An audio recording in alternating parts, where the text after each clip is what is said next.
Morning, pray for me na di pa maparehas kakulok sa prison. Kahapon sa prison, halos mapaas na matangga makuanan sa ngalangala kay nasunog ang tuan ang wire sa speaker. So kinahanglan ko dako na kong tingog para makabati tanan nga mga priso. Yan na, nababatian man akong tingog abot ngadto sa kuan. Abot dito sa bukid dada. Don't watch prayer last Saturday kahapon ng umaga. It was good, na napakaganda na nandoon po ang bawat isa. Sinamahan niyo po kami, sarap po ng pandesal at kape. Pakibukas po ng ating Biblia sa Judges chapter 4 to 5. Hukom kapitulo 4 hanggang 5 ngayong umaga po. Sa Tagalog po Hukom, sa English, Judges.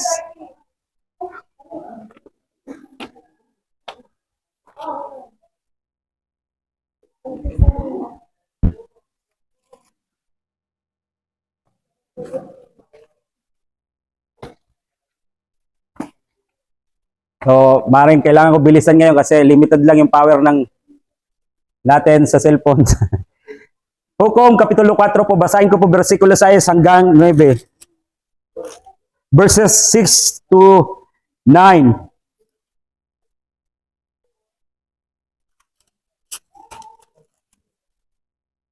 Sang araw, pinatawag niya si Barak na anak ni Abinoam na taga Kades mula sa lipin ni Neptali. Sinabi niya rito, pinag-uutos sa iyo ni Yahweh, ang Diyos ng Israel, na pumili ka ng 10,000 kawal mula sa lipin ni Neptali at Zebulun. Isama mo sila sa bundok Tabor. Lalabanan ninyo sa may ilog Kishon ang pangkat ni Sisera, ang pinuno ng hukbo ni Jabin. Ngunit pagtatagumpayin kita laban sa kanya. Sumagot si Barak, pupunta ako kung kasama ka. Ngunit kung hindi ka sasama, hindi ako pupunta. Sinabi ni Deborah, kung gayon, sasama ako, ngunit wala kang makukuhang karangalan sapagkat si Sisera ay ibibigay ni Yahweh sa kamay ng isang babae. Sumama nga si Deborah kay Barak. Panginoon, sa umagang ito, sa muli, hiling po namin na pangunahan mo kami. Ikaw po ang mangusap, magturo sa aming puso. Baguhin mo po ang mga bagay na hindi po kanais-nais sa iyong paningin na nakikita mo sa aming buhay. At salamat po, Panginoon, na lalabas kami dito sa lugar nito na dala ang iyong salita, pinagpala at binago ng kapangyarihan ng iyong banal na Espiritu sa pangalan ni Jesus.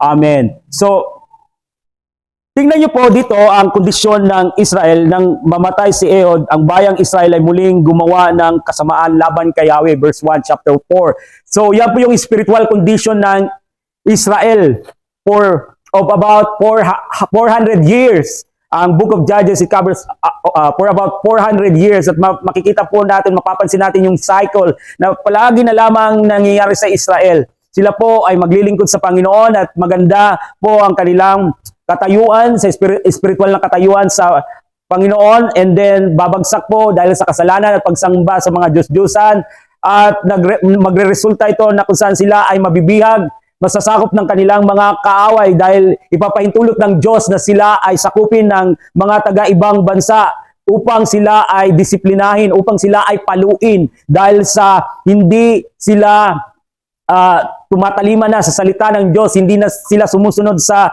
Diyos, tumalikod na sila sa Diyos. And so, ginagamit niya ang paraan na ito para makuha ang kanilang atensyon at papahirapan sila ng mga bansa na nakasakop sa kanila o sumakop sa kanila.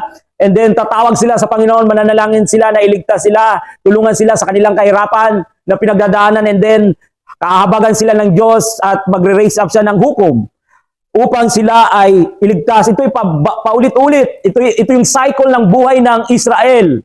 Babalik na naman sa kasamaan at sila ay didisiplinahin ng Diyos at tatawag na naman sa Diyos at kahabagan ng Diyos at ililigtas sa pamamagitan ng hukom na kanyang itinalaga. Sa muli, ang hukom po ay hindi po ito yung na sa isipan natin na nandoon sa korte. Ito po yung basic, yung pinaka-idea dito, ito yung mga military na bayani. na mga sundalo, na mga leader na mangunguna sa pagliligtas sa Israel para sila again, pangunahan at iligtas mula sa kanilang mga kaaway.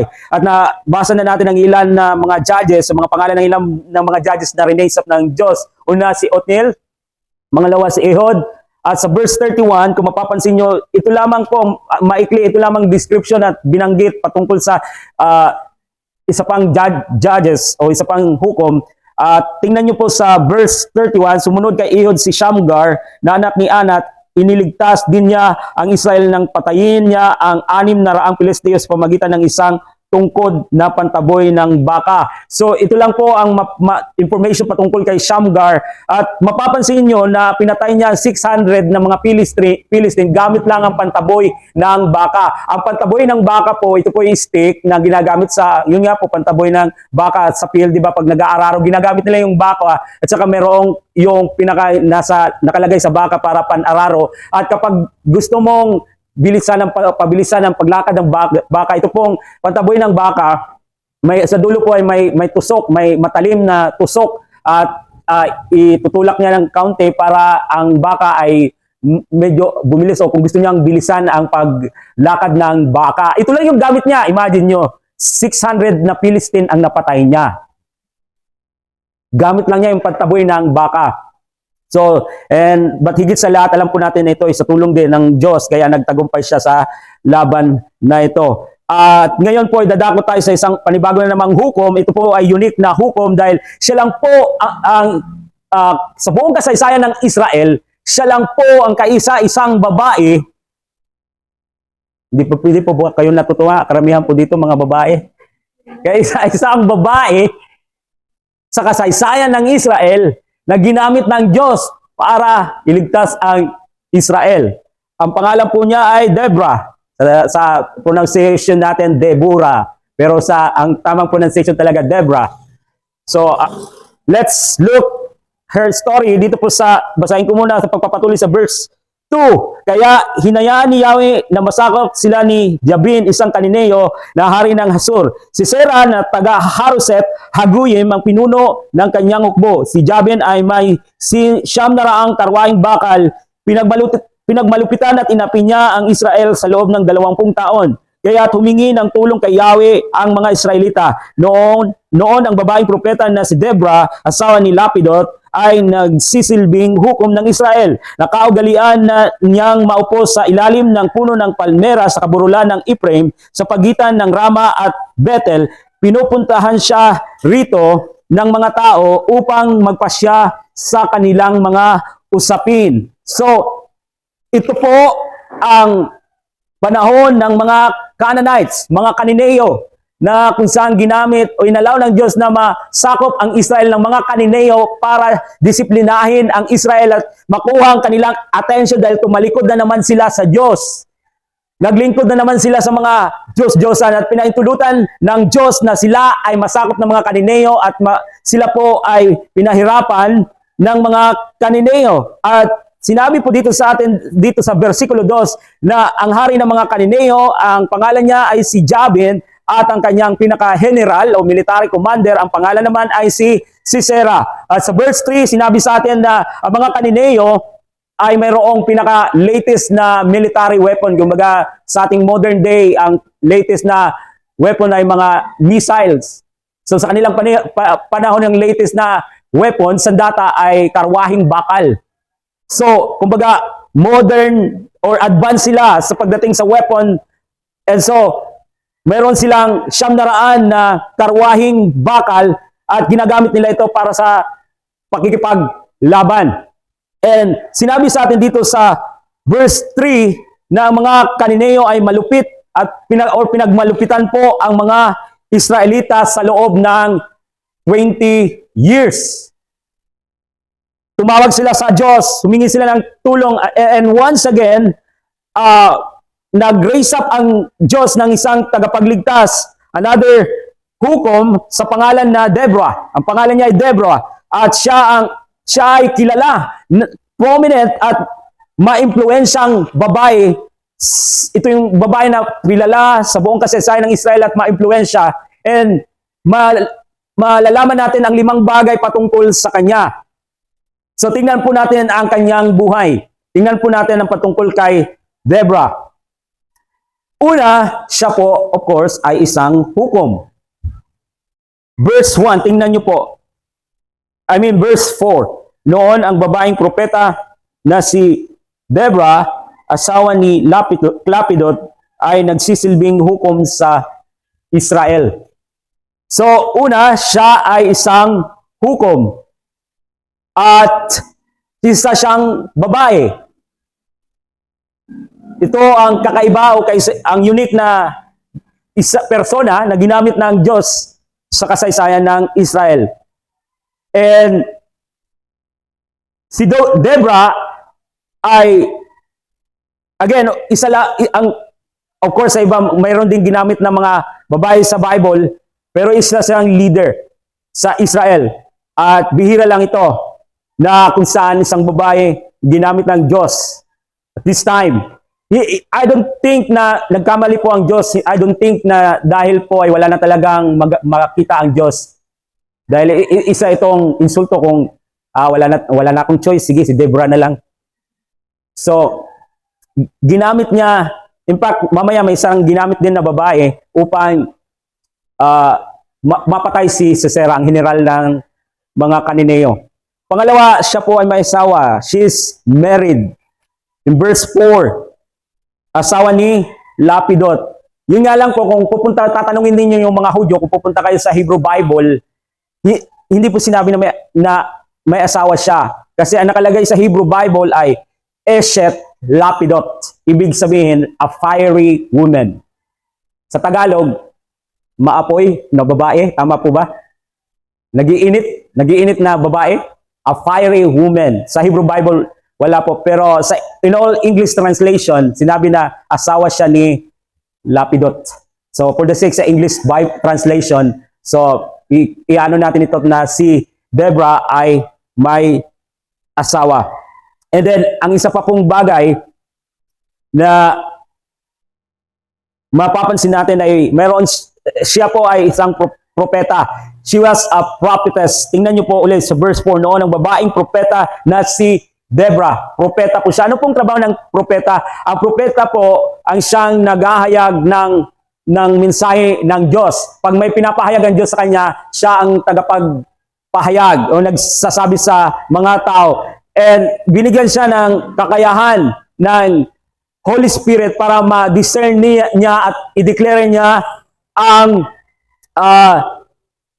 karunungan at pamamaraan at ang kalooban ng Diyos sa mga tao. At sinabi dito sa verse 5 na mayroon siyang kumbaga opisina na kung saan doon pumupunta ang mga tao upang makinig sa kanya. Nakaugalian na niyang maupo sa ilalim ng puno ng palmera sa kaburulan ng Ephraim. Ito yung pinaka-opisina niya sa ilalim ng palm tree, palmera. Imagine nyo kung yun yung office, doon ako nakaupo sa palm tree. And then, doon ako nagwawali o nagtuturo ng salita ng Diyos sa under the palm tree. Maganda siguro kasi sa labas mahangin. But again, kumbaga ito yung kanyang pinaka-opisina at dito lumalapit. Madali nang mapuntahan siya. Kung may maghahanap, nasaan si Deborah? Sasabihin po, nandun lang, pumunta ka lang sa may makikita ka doon na palmera. Pag may nakita ka ng palmera, nandoon na siya, madali mo na siyang mahanap. So, ito yung lugar niya, pinaka-opisina na kung saan ang mga tao ay lumalapit upang makinig. At siya rin po ay isang musician or songwriter. Makikita niyo sa chapter 5 na ito po ay awit. Ito po ay puro awit sa chapter 5. At sabi dito sa verse 1, ang araw na iyon, ang awit na ito ay inawit ni Deborah at ni Barak na anak ni Abinoam. I believe na siya ang sumulat ng awit na ito. At kasi ito ay sinulat in the first person. And nagsalita siya patungkol sa kanyang sarili bilang ina ng Israel. So I believe siya yung songwriter o siya yung sumulat nitong awit dito sa Kapitulo 5. So this is all in chapter 5, mga kanta ito. At ito ay nagdidetalye patungkol sa tagumpay na nakamit ng Israel laban sa mga Kanineo. So, inawit nila ang papuri sa Diyos at tagumpay na ibinigay sa kanila, pinaintulot ng Diyos. And panlima, patungkol kay Deborah, siya po ay fighter, palaban. Kasi sinabi po dito sa ating binasa, dito po sa chapter 4 na sumama po siya sa army ng Israel papunta sa labanan against sa mga Kanineo. Hindi natin sigurado kung siya pa ay, kasi hindi sinulat dito yung talagang hand-to-hand na pakikipaglaban na parehas sinabi kay Shamgar na napatay niya ang 600 na mga Philistine gamit ang stick na pantaboy sa baka. Pero dahil sumama siya po sa pakikipaglaban, we know na siya ay fighter, palaban na babae. So, ngayon, again, obvious na siya po ay leader ng army ng Israel. Pero nag-ano siya ng isa pang leader na mamumuno sa pakikipaglaban at ang pangalan niya ay Barak, anak ni Obama. Hindi po, iba po 'yon. Si Barak ang pinaka-military commander ng mga sundalo ng Israel. So, sa pagpapatuloy sa verse 6, sabi po dito, sundan niyo po ako, isang araw, ipinatawag niya si Barak na anak niya Binuam na taga Kadis mula sa lipi ni Neptali. Sinabi niya rito, pinag-uutos sa iyo ni Yahweh, ang Diyos ng Israel, na pumili ka ng 10,000 kawal mula sa lipi ni na Neptali at Zebulon. Isama mo sila sa bundok ng Tabor. Lalabanan ninyo sa may ilog Kishon ang pangkat ni Sisera, ang pinuno ng hukbo ni Jabin. Ngunit pagtatagumpayin kita laban sa kanya. Sumagot si Barak, pupunta ako kung kasama ka. Ngunit kung hindi ka sasama, hindi ako pupunta. Na makikita nyo dito sa verse 8, sabi niya, hindi ako pupunta kung hindi ka kasama. Pero kung pupunta ka, sasama ako. Dalawang interpretasyon nito, Mari. Either natatakot siya na pumunta na mag-isa, o pangalawa, nakikita niya na ang favor ng Diyos ay nakay Deborah, kaya gusto niyang pasamahin si Deborah sa kanila. So, yun lang, isa lang sa dalawa. Pero mapapansin natin, either way, sinabi po sa Hebrew chapter 11, kasama po siya sa listahan ng mga taong may pananampalataya. List ng mga may pananampalataya sa Diyos. Kasama po siya, kung mapapansin niyo sa Hebreo o Hebrews chapter 11, si Barak. So, ano man ang dahilan kung bakit hindi siya pupunta kung hindi kasama si Deborah, mapapansin natin na siya ay pumunta pa rin, and of course, pumunta siya ng may pananampalataya dahil nakasama siya sa Hebrews chapter 11 na isa sa mga taong may great faith, may pananampalataya sa Diyos. So, now, in verses 10 to 16 po, sa pagpapatuloy, sundan niyo po ako, sabi dito, nanawagan si Barak sa lipi ni Neptali at Zebulon at 10,000 kalalakihan ang sumunod sa kanya. Sumama rin sa kanya si Deborah. Samantala, si Heber na isang Sineo ay lumayo sa mga kapwa niya Sineo. Ang mga Sineo ay buhat sa angkan ni Hobab, na kamag-anak ng asawa ni Moises. Nagtayo si Heber ng tolda malapit sa kagubatan ng Zananim, malapit sa Kades. May nakapagsabi kay Sisera na si Barak ay pumunta sa bundok Tabor, kaya tinipon niya ang kanyang 900 karwaheng bakal at ang lahat ng kanyang kawal mula sa Haroset, Haguyin patungo sa ilog Kishon. Sinabi ni Deborah kay Barak, lusob. Ngayon ang araw na tinakda ni Yahweh upang gapiin mo si Sisera. Pangungunahan ka ni Yahweh, pumunta nga sa bundok Tabor si Barak at ang 10,000 kawal niya. Nang sumalakay sina Barak, nilito ni Yahweh sina Sisera, ang kanya-kanyang takbuhan ng mga kawal nito. Si Sisera naman ay bumaba sa kanyang karwahe at patakbong tumakas. Hinabol ni Barak ang mga karwahe ni Sisera hanggang sa Haroset Haguyim at pinatay nila ang lahat ng mga tauhan nito. Wala silang itinirang buhay. So ito po malaking tagumpay na nakamit ng Israel na binigay ng Diyos sa kanila. Ang mga Kanineo po ay nagapi ng Israel, of course, sa tulong din ng Diyos. Dahil mapapansin natin dito sa binasa natin na tinulungan siya, tinulungan ng Israel ng Diyos ang Israel. At ang mga Kanineo ay natalo, nagapi sa labanan at walang nakasurvive maliban sa kanilang general. Ang lahat ng mga kawal ay napatay, hindi nakasurvive. Si Sisera, nakatakbo siya. And then sa verse 17, pansinin nyo po, basahin po natin, samantala, nakatakas si Sisera at nagtago sa tolda ni Jael na asawa ng Sineyong si Heber, sapagkat magkaibigan si Haring Jabin ng Hasor at ang sambahayan ni Heber. Take note po itong babae nito na ang pangalan niya ay Jael. Dahil, grabe itong babae ito, mababasa natin mamaya. Kapag nagalit siya, huwag nyo siyang paintulutan na magalit. Huwag nyo hayaang magalit ang babaeng ito. Makikita nyo kung anong mangyayari mamaya. Verse 18, sabi dito, nang makita ni Jael na papalapit na si Sisera, sinabi niya, tuloy po kayo sa aking tolda at huwag kayong matakot. Pumasok na si Sisera at siya pinatago ni Jael sa likod ng tabing. Sinabi ni Sisera kay Jael, nauuaw ako, maaari mo ba akong bigyan ng tubig na mainom? Ang babae kumuha ng sisidlang balat na puno ng gatas, pinainom niya si Sisera, saka pinatagong muli. Bakit po gatas imbis na tubig? Dahil ito po ang pagod na pagod si Sisera, painumin mo ng gatas, ay sigurado pagkatapos nito, tulog. Makakatulog siya ng maayos. So, gatas ang ibinigay sa kanya, sosyal. Verse 20, sinabi ni Sisera, diyan ka muna sa may pintuan ng tolda. Kapag may nagtanong kung may tao rito, sabihin mong wala. Dahil matinding pagod. Nakatulog ng mahimbing si Sisera. Si Jael naman ay kumuha ng maso at tulos ng tolda. Dahan-dahan siyang lumapit kay Sisera at pinukpok ang tulos sa noo nito hanggang sa bumaon sa lupa. Sa gayon namatay si Sisera. Sabi ko sa inyo, huwag niyong hayang magalit ang babaeng ito. Verse 22, nang dumating si Barak na naghahanap kay Sisera, sinabi niya, narito ang hinahanap ninyo. Pagpasok ni Barak, nakita niyang patay na si Sisera. Nakabulagta ito at nakabaon pa sa noo ang tulos. Nang araw na iyon, pinagtagumpay ng Diyos ang bayang Israel laban kay Jabin, ang haring Kanineo. Patuloy nila itong ginipit hanggang sa lubusang matalo. So pinakilala sa atin ng isa pang babae dito kung saan nagbigay ng tagumpay sa Israel.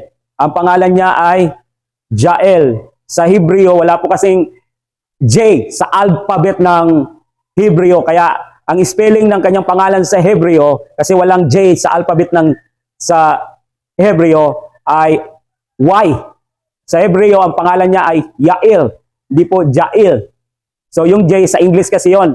Sa Hebrew, wala pong alphabet na J sa Hebreo. So, again, in-spell po ang kanyang pangalan sa Hebreo na Yael. So, at alam niyo po ba kung anong ibig sabihin ng pangalan niya? Ang ibig pong sabihin ng pangalan niya ay mabangis na kambing. Wild mountain goat. Wild mountain goat. Hindi po ba yun din yung kanyang ginawa? Yun din po yung pagsasapamuhan niya sa kanyang ginawa, na kung saan gumawa siya ng yung tulos at pinukpok niya ang noo ni Sisera. Talagang mabangis ang babaeng ito. So mga binata, delikado kung ganito ang mapiliin ninyo. Tapos magpapasaway-saway ka, turog ka, bantayan ka lang pagkaturog, kuha ng tulos. Delikado talagang wild mountain goat.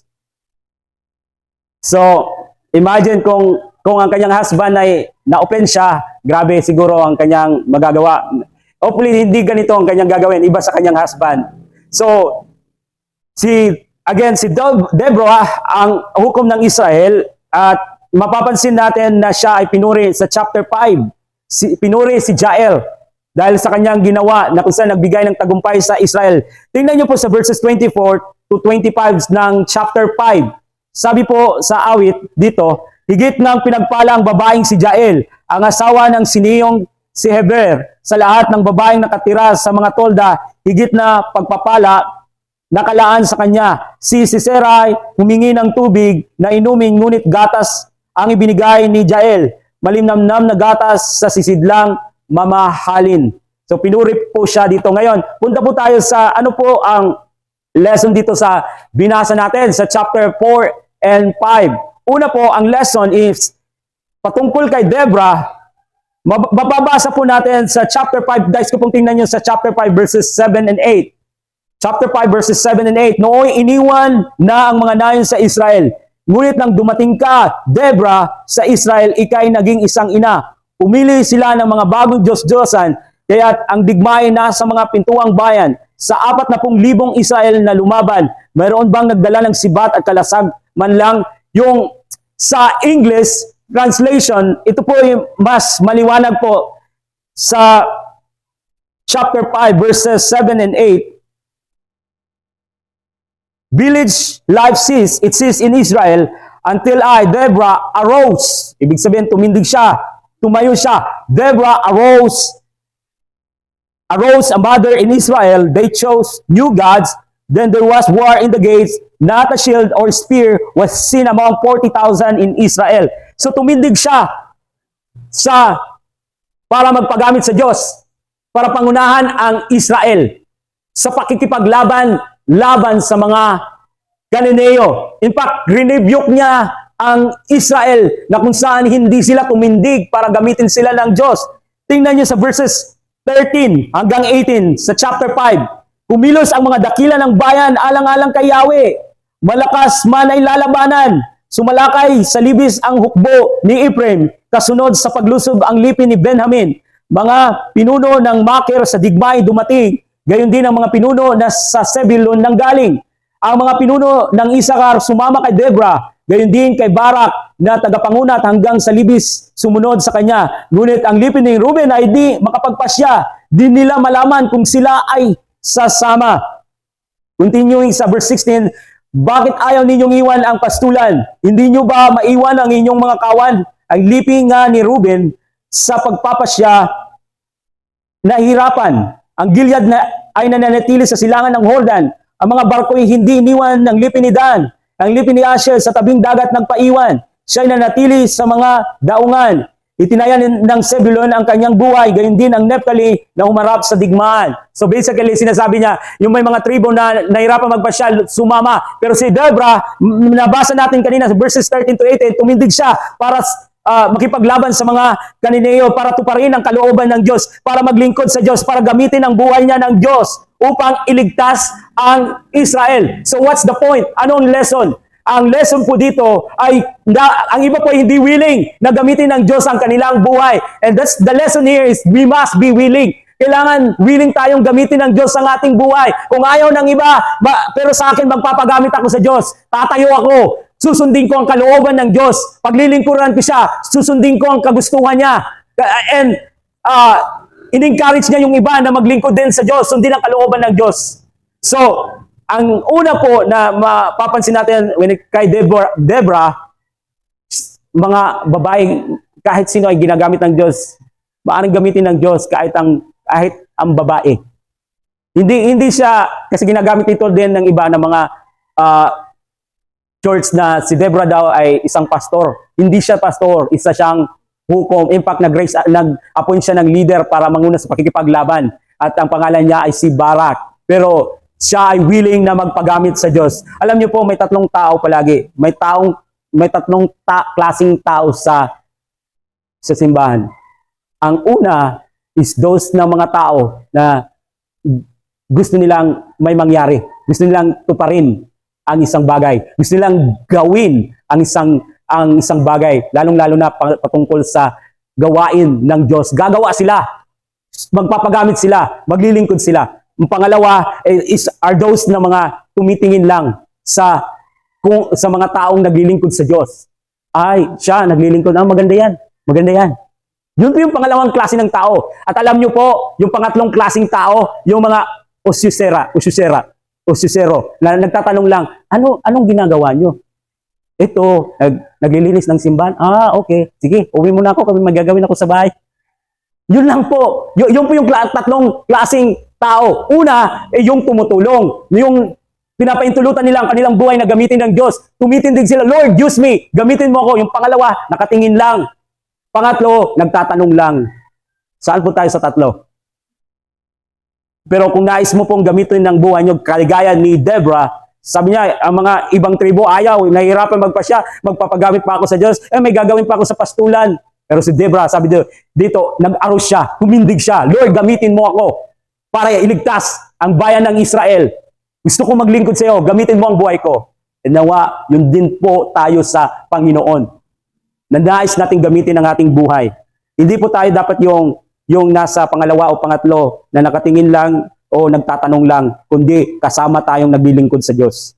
Amen. Pangalawa po ay nais kong banggitin ang patungkol kay Barak. Si Barak po ay, though hindi natin alam kung siya ay natatakot o gusto lang pasamahin si Deborah dahil nasa kanyang favor ng Diyos. Pero siya ay binanggit sa Hebreo chapter 11 na siya po ay isa sa mga tao na may pananampalataya, pagtitiwala sa Diyos. So sa madaling salita, siya po ay nakipaglaban, siya po ay umabante, siya po ay sumama sa labandahan dahil nagtiwala siya sa Diyos, dahil sumampalataya siya sa Diyos, dahil mayroong siyang pananalig sa Diyos.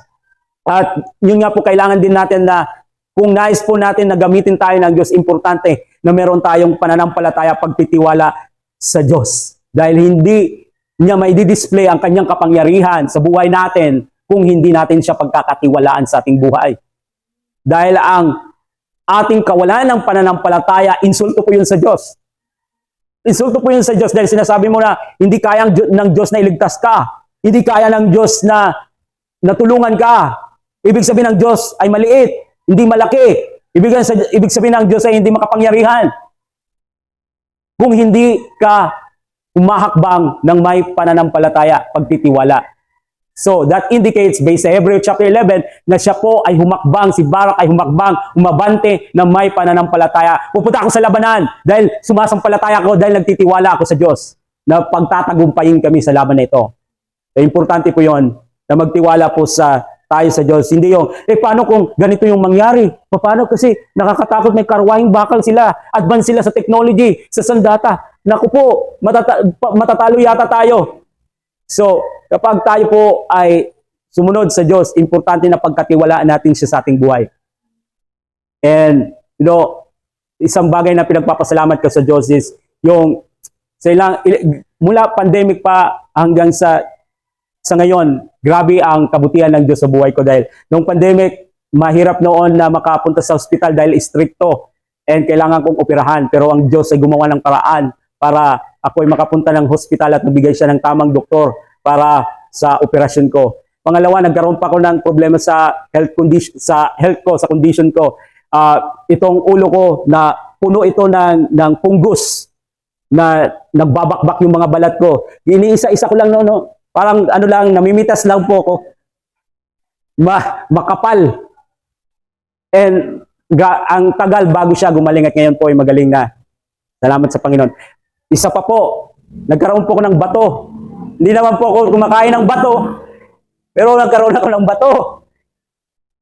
Pero, and so, minsan sa pagtayo ko sa pulpit, sabi ko, Lord, masakit, pero kumbaga tinitiis ko na lang para hanggang matapos yung service. At minsan sa gabi, hindi ako makatulog dahil sa grabe ang sakit. Pero Lord, sa madaling araw, mga alas 2, alas 3, babangon ako, mananalangin, Lord, bigyan mo pa ako gamitin mo pa ako, maliit pa yung mga anak ko. Bigyan mo pa ako ng extension. Lord, pasawahin mo muna yung mga anak ko bago mo ako kunin. Kung ano-ano na yung sinasabi ko sa Panginoon, Lord, wala pa akong umaasa pa yung mga anak ko sa akin, Lord, wag mo muna akong kunin. So, but Lord, naniniwala ako na, Lord, pagagalingin mo ko. Kung mabait ka sa mga unbeliever, pinapasikat mo yung araw sa kanila para pag nagtatanim sila sa field, yung mga pananim nila, yung mga palay, mamunga, how much more sa anak mo, Lord? Hindi ka magiging gracious, bibigay ng favor. And so, praise God na grabe yung milagro ng Diyos, grabe yung grace ng Diyos sa buhay ko. And ito po yung logic. Bakit hindi mo kayang pagkatiwalaan ng Diyos kung ilang beses mo na nasubukan ng Diyos ang kabutihan ng Diyos sa buhay mo? So, we need to step forward in faith na may pananampalataya. Isa pa pong lesson dito yung battle. Yung battle sa pagitan ng Israel at sa pagitan ng mga Kananeo.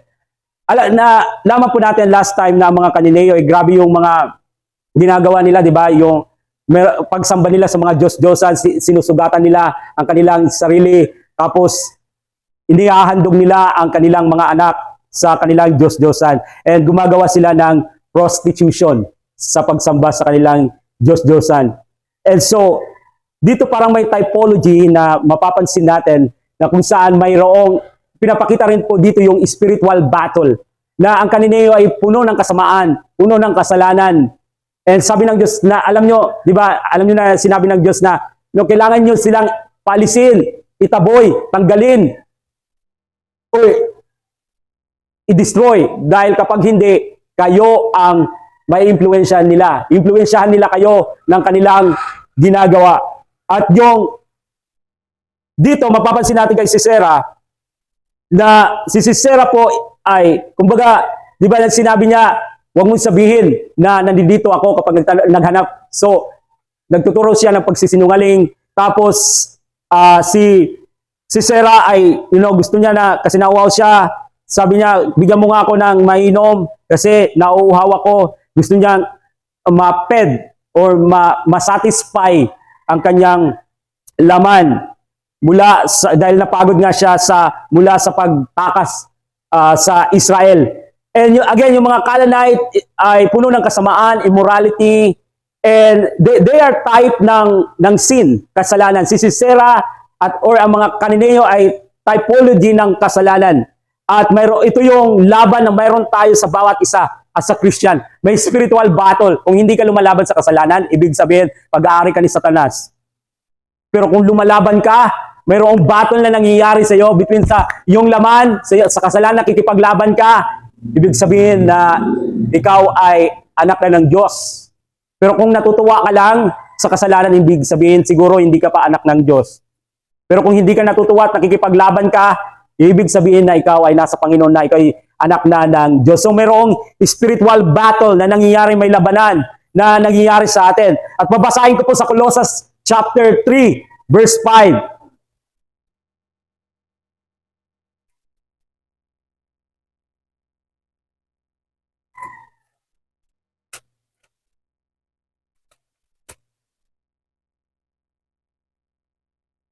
Kaya't patayin na ninyo ang mga pagnanasang makamundo, ang pakikiapid, karumihan, mahalay na simbuyo ng damdamin, masamang pagnanasa at ang kasakiman na isang uri ng pagsamba sa Diyos-Diyosan.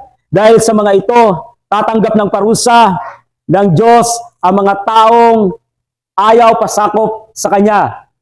Kayo man ay namuhay din ng ayon sa mga pagnanasang iyon nang kayo ay pinaghaharian pa ng mga ito. So, dapat natin patayin ang mga bagay na ito. Talikuran. Ang tanong ko dito, ano po ang sisera ng buhay natin? Dahil kung hindi natin papatayin ang sisera ng buhay natin, siserain tayo. Humuhugot si Pastor. So, hindi po tayo dapat na maging mabait sa kasalanan. I think yung ginawa ni Jael na kumuha siya ng tulos at martilyo, huwag niyo pong gawin sa sarili niyo yun, ha. Gawin niyo po yun sa kasalanan, huwag kayong maging mabait sa kasalanan. Yun po yung punto doon. Na i-spoil natin, bigyan mo nga ako ng mainom, gatas. Sabi ni si Sarah, gusto niyang pakainin ang kanyang sarili at huwag po natin na i-spoil ang ating laman. Hindi po tayo dapat maging mabait sa kasalanan. So mayroong hindi ko alam kung anong sisera ng buhay nyo. Siguro pagtatanim ng galit. Siguro mayroong mga tao na ginudumtan pa niyo. Siguro may mga tao nga waray pa niyo pasaylua. Siguro ang sisera nyo, siguro yung mga pride niyo. Mga pride. Kaya ako po hindi na po ako kumakain ng mga mamantika. Hindi po. Hindi ko alam kung ano yung kasalanan na nandyan pa rin na kailangan natin na hindi natin dapat kaawaan sa buhay natin. Dahil muli nga po, kung ano mang sisera na yan sa buhay nyo, totoo po, sisirain kayo ang relasyon nyo sa Panginoon, ang magandang relasyon nyo sa Panginoon. So mayroong spiritual battle na nangyayari sa buhay ng Kristiyano. Pero kung wala pong spiritual battle, nag-enjoy ka sa kasalanan, okay lang naman to. Ibig sabihin po, ang naghahari sa buhay mo ay hindi ang Diyos. Ikaw, kung hindi man ikaw, si Satanas. Pero kung merong pakikipaglaban, ibig sabihin meron kang desire, Lord, ito yung gusto ko, pero ang gusto mo, ang dapat matupad sa buhay ko. So merong spiritual battle po. At alam niyo po, kapag po tayo ay may nais na gamitin ng Diyos ang buhay natin at tumakbang tayo ng may pananampalataya at hindi tayo nag-enjoy sa kasalanan, nakikipaglaban tayo, mayroon pong tagumpay na nakalaan. Pagtatagumpayin tayo ng Diyos. Alam nyo, kanina, napansin nyo dito sa binasa natin, di ba, kanina sa Judges chapter 4, sabi ni Barak, hindi ako sasama kung hindi ka sasama, Deborah. Pero sabi, and then sagot ni Deborah, sige, sasama ako. Pero alam mo, hindi sa iyo ang credit ng tagumpay. May babae na gagamitin ng Diyos at hindi yun si Deborah. Alam natin na nakahanda ng tagumpay at yun ang tagumpay na kung saan papahintulutan na si Jael ang siyang magbigay ng tagumpay sa Israel. Pero prinapisay na sila ay magtatagumpay, nakahanda na ang tagumpay. Pero kailangan nilang magnais na tumindig, gamitin ng Diyos, umakbang na may pananampalataya at makipaglaban at ang tagumpay ay nandyan na, nakahanda na. Matitikman nila, mararanasan nila ang tagumpay dahil sila po ay humakbang ng may pananampalataya. Dahil sila po ay tumindig para sa kalooban ng Diyos. So, nais ko pong i-conclude ito sa tatlong tao. Si Deborah, tumayo siya. Ang iba hindi tumayo para gamitin ng Diyos. Pero si Deborah ay tumayo upang siya ay manguna sa bayan ng Israel upang tumindig labanan ng mga Kanineo. Si Barak sa Hebrew chapter 11, siya yung taong humakbang na may pananampalataya. Si Jael ang tagumpay na kung saan nakahanda na ang tagumpay. In conclusion, kung tayo po ititindig para sa Diyos at ahakbang na may pananampalataya, maaari po tayong mag-expect ng tagumpay na nakalaan na sa atin dahil ang inihanda na ito ng Diyos para sa atin upang siya ay mabigyan ng kaluwalhatian. Amen? So, again, naisin po natin na tumindig para sa Diyos, gamitin ang buhay natin. Huwag po kayo gumaya sa kaninang binanggit ko na tumitingin lang o nagtatanong lang. Kundi siya po ay kasama na nagpapagamit sa Diyos. And sa muli, umakbang tayo ng may pananampalataya, may pagtitiwala kung tayo po ay magpapagamit sa Diyos. And expect natin ang tagumpay dahil inihanda na ito ng Diyos para bigyan natin siya ng kaluwalhatian, kapurihan sa ating buhay. Panginoon, sa umagang ito, nagpapasalamat kami, Lord, sa tagumpay na mayroon na kami. Ang totoo ay hindi kami nakikipaglaban para magtagumpay. Nakikipaglaban kami dahil matagumpay na kami ng mga anak mo. Tinalo mo na ang kasalanan. Tinalo mo na ang kamandag ng kasalanan doon sa cross ng Kalbaryo upang kami ay maligtas mula sa pagkagapos sa kasalanan upang kami magkaroon ng buhay na walang hanggan.